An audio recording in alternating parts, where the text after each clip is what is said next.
Hello दोस्तों, आपका स्वागत है हमारे चैनल पे, जिसमें हम mainly calculation of beta oxidation पढ़ाएंगे। इसमें क्या क्या का कैलकुलेशन पढ़ाएंगे, तो जो बीटा ऑक्सीडेशन में मेनली सैचुरेटेड फैटी एसिड और अनसैचुरेटेड फैटी एसिड का कैसे कैलकुलेशन करके एटीपी का प्रोडक्शन करते हैं। ठीक है, सैचुरेटेड में भी हम दो पढ़ेंगे, ऑड के लिए और इवन के लिए। चलिए, ये तो आगे की बात है। जो हमने पिछले वीडियो में पढ़ा था उसका एक समरी हमें पता है। जो मेनली एडिपोज टिश्यू में लिपिड स्टोर होता है ट्राइग्लिसराइड के फॉर्म में, जो लाइपेज की मदद से टूट जाता है ग्लिसरॉल और फैटी एसिड में। ये फैटी एसिड ब्लड के थ्रू टारगेट सेल में चला जाता है। टारगेट सेल में जाता है जहाँ पर मेनली हमें एनर्जी की ज़रूरत है, सिर्फ दो जगह छोड़ के। कहाँ पे? आरबीसी और ब्रेन। क्यों? क्योंकि इसमें माइटोकॉन्ड्रिया नहीं होता है। बीटा ऑक्सीडेशन के लिए माइटोकॉन्ड्रिया होना बहुत ही ज़रूरी है। चलिए अब पहले माइटोकॉन्ड्रिया बताते हैं। माइटोकॉन्ड्रिया एक डबल मेम्ब्रेनस स्ट्रक्चर है जिसमें मेनली दो मेम्ब्रेन होते हैं।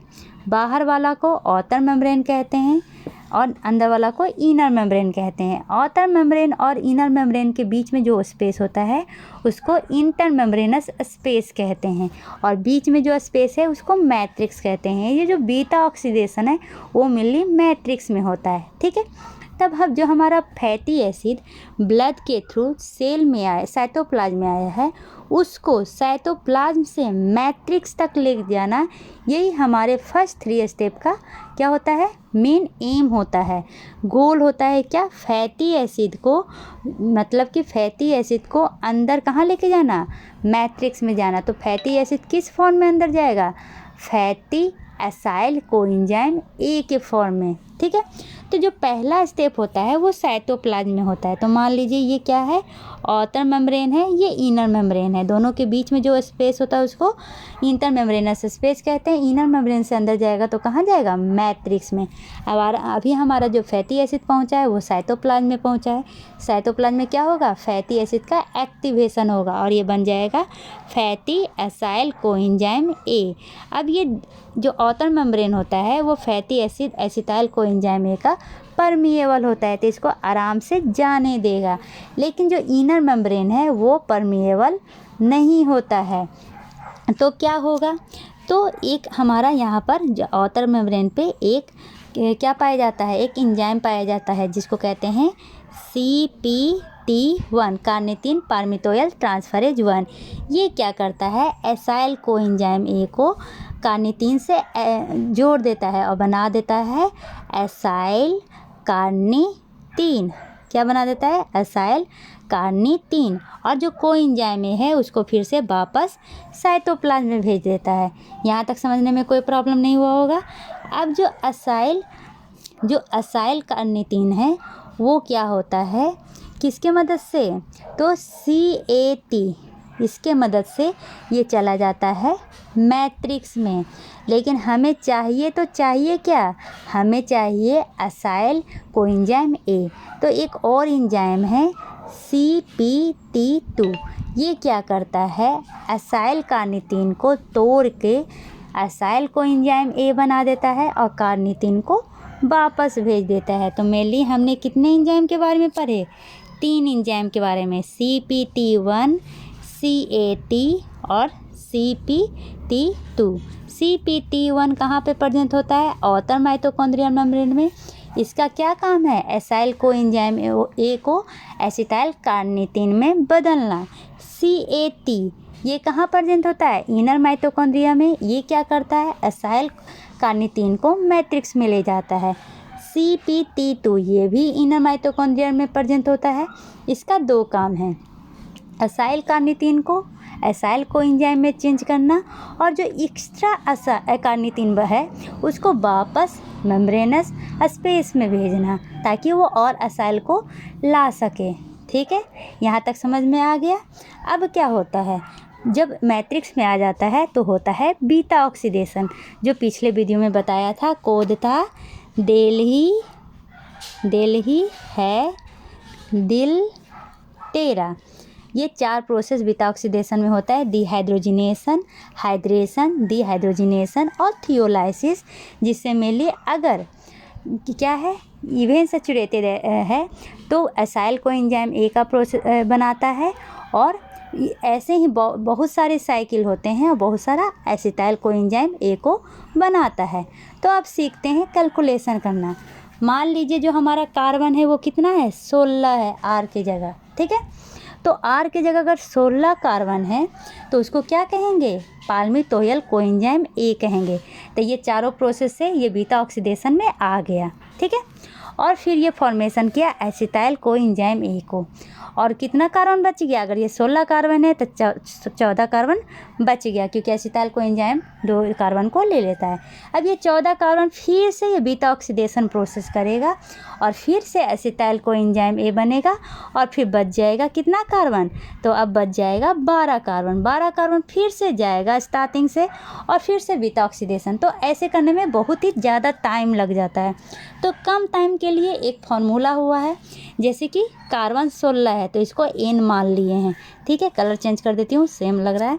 कार्बन 16 है तो इसको एन मान लेती हूँ। तो जितना भी कार्बन है उसको पहले 2 से डिवाइड करना है, ठीक है। ये किसके लिए मैं बता रही हूँ, सैचुरेटेड इवन के लिए बता रही हूँ, ऑड के लिए अलग होता है, ठीक है। तो जैसे कि n है तो n को 2 से डिवाइड कर देना और 1 से माइनस कर देना है। जो भी आएगा उतना बार साइकिल से पूरी तरह कार्बन टूट कर एसिटाइल कोएंजाइम में बन जाएगा, ठीक है। जैसे कि हम एग्जांपल देखते हैं, पाल्मिटिक एसिड कार्बन 16 है तो इसमें कितने साइकिल होंगे, तो 16 को 2 से डिवाइड कीजिए और माइनस कीजिए 1 से, तो कितना बचेगा, तो 8 - 1 7 साइकिल में पूरा एसिटाइल कोएंजाइम में बन जाएगा। तो ये देखिए, ये फार्मूला दिया हुआ है, यहाँ तक समझने में कोई प्रॉब्लम नहीं होगा। तो ये साइकिल तो टोटल 7 होंगे, लेकिन अगर कोई पूछेगा कि एसिटाइल कोएंजाइम ए कितना बनेगा, तो जितना साइकिल होगा उससे 1 बढ़ा दीजिएगा, टोटल एसिटाइल कोएंजाइम में 8 बनेगा, ठीक है। बाकी अब बीच में देख रहे थे, एक जगह NaDH2 बनता है, एक जगह FADH2 बनता है। तो जितना साइकिल उतना FADH2 उतना NaDH2, लेकिन एसिटाइल कोएंजाइम में 1 बढ़ जाएगा। यहाँ तक कोई समझने में प्रॉब्लम नहीं। चलिए अब सॉल्व करते हैं। पहले इवन कर रहे हैं, ठीक है। तो अगर पूछेगा नंबर ऑफ साइकिल तो सीधे कौन सा फार्मूला यूज करना है, n / 2 - 1, ठीक है। अब कहेगा कैलकुलेट करो एनर्जी। तो आप सबसे पहले देख रहे थे कि पहला डिहाइड्रेशन में क्या होता है, FADH2 का फॉर्मेशन होता है, ठीक है। फिर दूसरा डिहाइड्रेशन में NaDH2 का फॉर्मेशन होता है। ऐसे करके अगर 7 साइकिल है तो 7 NaDH2 का फॉर्मेशन होगा, 7 FADH2 का फॉर्मेशन होगा। यहाँ तक समझने में कोई प्रॉब्लम नहीं है। अब पहले ये समझते हैं, ये दोनों चला जाएगा इलेक्ट्रॉन ट्रांसपोर्ट चेन में ATP का प्रोडक्शन करने। एक FADH2 प्रोड्यूस करता है 2 ATP को, ठीक है, पुराने थ्योरी के अनुसार, और एक NaDH प्रोड्यूस करता है 3 ATP को, पुराने थ्योरी के अनुसार। पुराना क्यों, आजकल कहा गया है कि 2 की जगह 1.5 ATP यूज करता है, 3 की जगह 2.5 ATP यूज करता है। तो अभी जो मैं कैलकुलेशन बताऊंगी वो 2 और 3 पे रहेगा।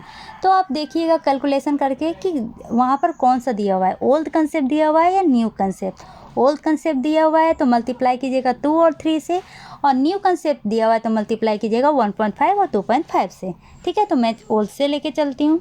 तो क्या हो गया, FADH2 एक प्रोड्यूस हुआ लेकिन 7 बार प्रोड्यूस हुआ, तो टोटल ATP कितना देगा, 14, क्योंकि एक FADH2 से 2 ATP निकलता है, ठीक है।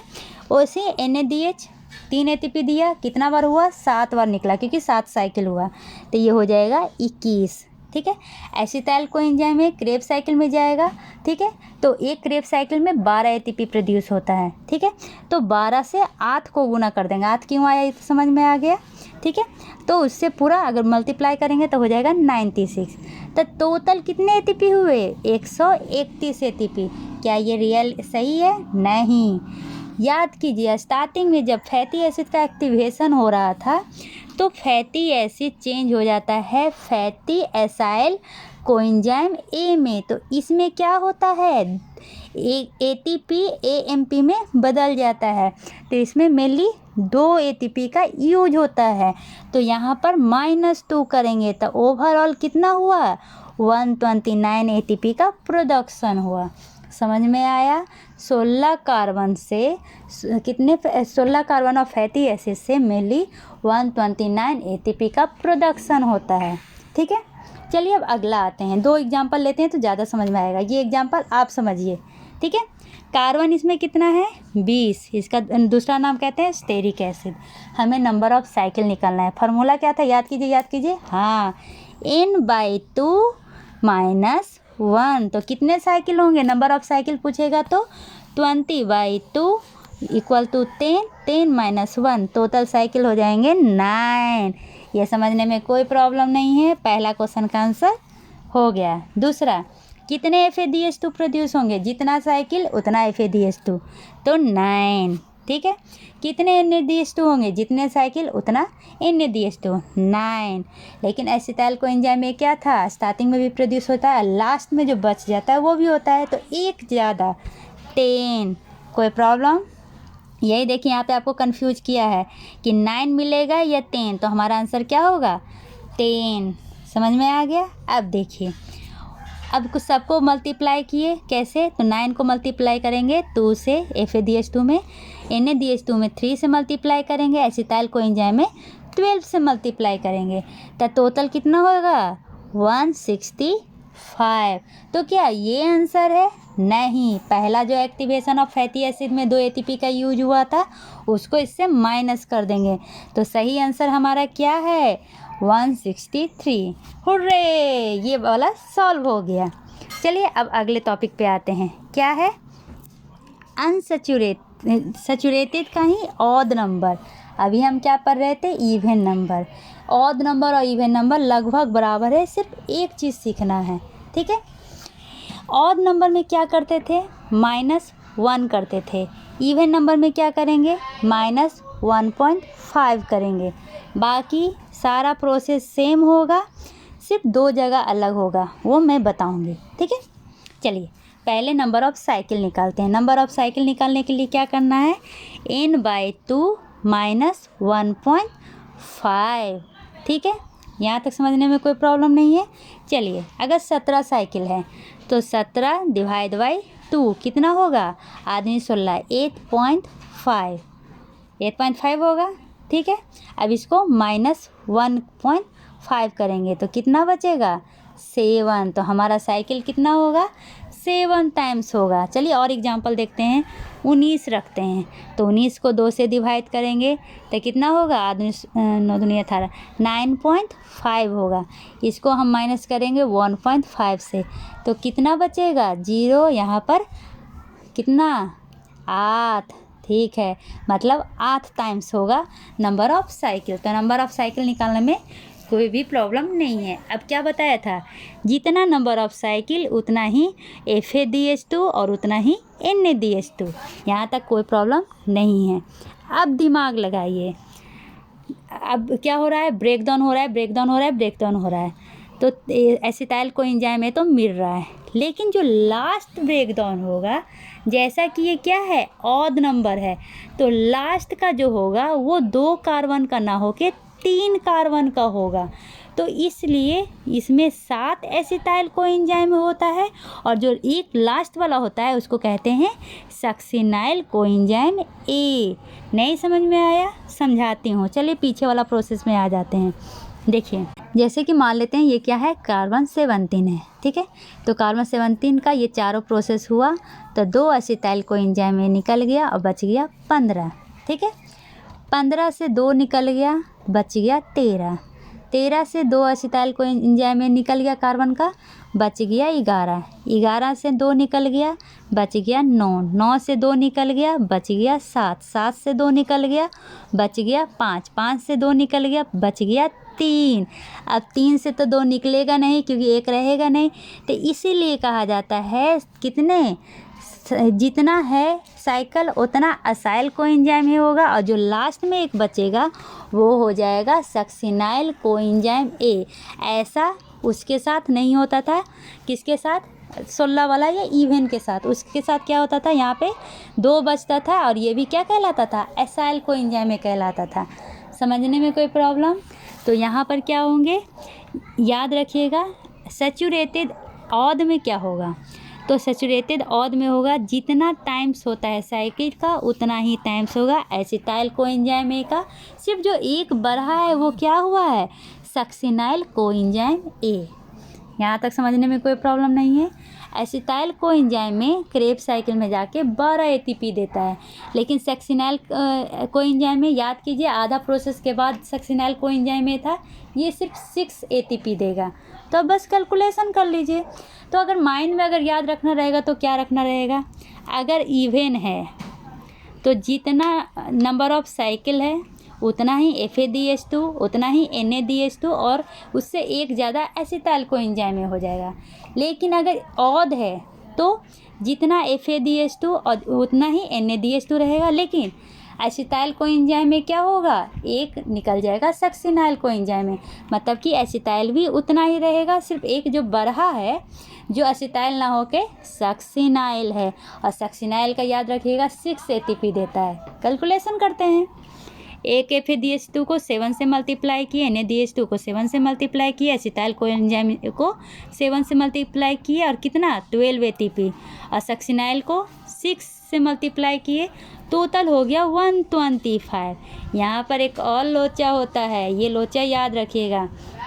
वहाँ पर जो चेंज होता था पाल्मिटिक फैटी एसिड से जो एसाइल कोएंजाइम चेंज होता था, उसमें से 2 एटीपी लगता था। ऐसे याद रख लीजिए, ये ऑड है तो ऑड के साथ ऑड एटीपी लगता है, मतलब कि 3 एटीपी लगेगा, तो 125 में 3 माइनस करेंगे। समझ में आ गया, मतलब टोटल एटीपी यूज हो जाता है। यहाँ तक कोई प्रॉब्लम, कैलकुलेट करके हम बना लिए। चलिए एक एग्जाम्पल है, ये बताइए, ये जो एग्जाम्पल है ये ऑड है या इवन है, 10 है, 2 का मल्टीपल है, मतलब ये इवन है। ये क्या है, 11 ऑड है। अब दोनों को सामने सामने करके कंपैरिजन की हूँ। अगर ऑड का हमें निकालना रहेगा नंबर ऑफ साइकिल, तो n/2 माइनस 1, तो 10 है तो 10/2 तो हो जाएगा 5 से -1 करेंगे 4, नंबर ऑफ साइकिल निकल गया। अब हमको अगर C11 में निकालना है, ये क्या है, ऑड है, तो इसमें 1.5 लेके चलते हैं, तो क्या हो जाएगा 11/2 माइनस 1.5, तो क्या हो जाएगा 11/2 5.5 माइनस 1.5, मतलब इसमें भी 4 साइकिल होगा। ये मतलब नहीं है कि इसमें भी 4 उसमें भी 4, सिर्फ कैलकुलेशन याद रखिएगा, नंबर ऑफ साइकिल निकालने में कोई प्रॉब्लम नहीं है। अब क्या है, जितना साइकिल उतना FADH2, जितना साइकिल उतना NADH2, ये दोनों में सेम हो रहा है, तो यहाँ तक तो आपको समझने में कोई प्रॉब्लम नहीं है। अब जहाँ तक एसिटाइल कोएंजाइम में आया, तो लास्ट में जो ऑड इवन है उसके लास्ट में भी क्या होता है, एसिटाइल कोएंजाइम A बनता है, इसलिए एक ज़्यादा हो गया। तो अगर 4 है साइकिल तो यहाँ पे 5 हो जाएगा। लेकिन जब ऑड की बात होती है तो ऑड का लास्ट में एसिटाइल कोएंजाइम A ना बन के सक्सिनाइल बनता है, अभी थोड़े पहले बताया क्यों, तो इसलिए यहाँ पर क्या होगा, जितना नंबर ऑफ कार्बन है, जितना नंबर ऑफ साइकिल है उतना ही नंबर ऑफ एसिटाइल कोएंजाइम में निकलेगा, और जो एक ज़्यादा होगा वो क्या होगा, सक्सिनाइल कोएंजाइम में होगा। यहाँ तक समझने में कोई प्रॉब्लम नहीं है, ठीक है। अब देखिए एटीपी, तो FADH2 से 2 एटीपी, NADH2 से 3 एटीपी, एसिटाइल कोएंजाइम से 6 एटीपी और सक्सिनाइल कोएंजाइम से 6 एटीपी। इतना याद हो गया। अभी हम कैलकुलेशन करके ओवरऑल निकाल लिए, ठीक है। तो कैलकुलेशन करने के बाद एक में 80 आया, एक में 54 आया। तो आपको पता है इवन है तो इवन माइनस करेंगे, ये सब निमोनिक्स बता रही हूँ। इवन है तो इवन माइनस करेंगे, मतलब इसमें -2 माइनस करेंगे। और ऑड है तो ऑड माइनस करेंगे, मतलब कि -3 करेंगे। तो क्या होगा, नेट एनर्जी अगर कार्बन 10 है तो 78 निकलेगा, और अगर कार्बन 11 है तो 51 निकलेगा। इससे क्या पता चला, इवन वाला ज़्यादा एटीपी देता है एज कंपेरिजन टू ऑड वाला, ठीक है। यहाँ तक समझने में आ गया। मेनली आपको इवन ही हर जगह मिलेगा, ऑड बहुत कम ही मिलता है, ठीक है। चलिए सैचुरेटेड एसिड समाप्त हुआ। अब आते हैं अनसैचुरेटेड एसिड में। अनसैचुरेटेड एसिड में समझ ये बात याद रखिएगा, दिमाग लगा लीजिएगा, जितना नंबर ऑफ क्या होगा डबल बॉन्ड होगा उतना FADH2 कम निकलेगा। सिर्फ ये याद रख लीजिए, जितना डबल बॉन्ड ज़्यादा होगा उतना FADH2 कम होते जाएगा। एग्जाम्पल बताती हूँ, जैसे नंबर ऑफ साइकिल तो सेम निकलता है, जैसे कि C18 है, ठीक है, तो N/2 - 1 18 और इवन है ना, तो ये वाला प्रोसेस चलेगा नंबर ऑफ साइकिल निकालने के लिए। तो 18 में से 2 डिवाइड किए तो कितना बचा 9, 9 में से 1 माइनस किए तो 8। यहाँ तक तो सेम चल रहा है क्योंकि ये इवन है, तो इवन वाला प्रोसेस चल रहा है, ठीक है। अब देखिए इसमें क्या है, एक डबल बॉन्ड है, अनसैचुरेटेड है तो डबल बॉन्ड तो होना ही है। तो देखिए हमारा FADH2 कितना होना चाहिए था, 8 होना चाहिए था, लेकिन यहाँ पर एक कम हो गया, बाकी सेम चलेगा। जितना FADH2 जितना साइकिल उतना ही NADH2 उतना ही, उससे एक ज़्यादा एसिटाइल कोएंजाइम में जो सैचुरेटेड इवन का था सब होगा। सिर्फ ये होगा कि जितना यहाँ पे डबल बॉन्ड होंगे उतना FADH2 कम हो जाएगा साइकिल से। ये समझ में आ गया, बाकी सेम प्रोसेस है, ठीक है। अब एक और एग्जांपल बताती हूँ। यहाँ पर देखिए गलती हो गया थोड़ा सा, यहाँ पे डबल डबल बॉन्ड है, कार्बन 18 है लेकिन बॉन्ड कितना है डबल 2 है, ठीक है। तो साइकिल निकालने के लिए नंबर ऑफ साइकिल कितने हो जाएंगे 8 हो जाएंगे, जो पहले इवन वाला फॉर्मूला था उससे। अब इवन वाला फॉर्मूला के अनुसार FADH2 बराबर होना चाहिए था, NADH2 बराबर होना चाहिए था, लेकिन क्या बताया, जितना डबल बॉन्ड बनेगा उतना FADH2 कमेगा। यहाँ पर 2 डबल बॉन्ड बना है तो कितना FADH2 कमेगा -2, तो कितना हो जाएगा 6। हमारा FADH2 कितना बच गया 6, NADH2 उतना ही रह जाएगा, एसिटाइल कोएंजाइम वही रह जाएगा। और फिर अगर ये इवन है तो -2 होगा, बाकी सारा प्रोसेस वही रहेगा। आशा है आपको वीडियो समझ में आया होगा। समझ में आया तो लाइक और सब्सक्राइब करना ना भूलें। अगर नहीं समझ में आया तो कमेंट करके बताएं कौन सा पार्ट समझ में नहीं आया, मैं उसको फिर से लेके आऊँगी। तब तक के लिए bye bye, take care, see you.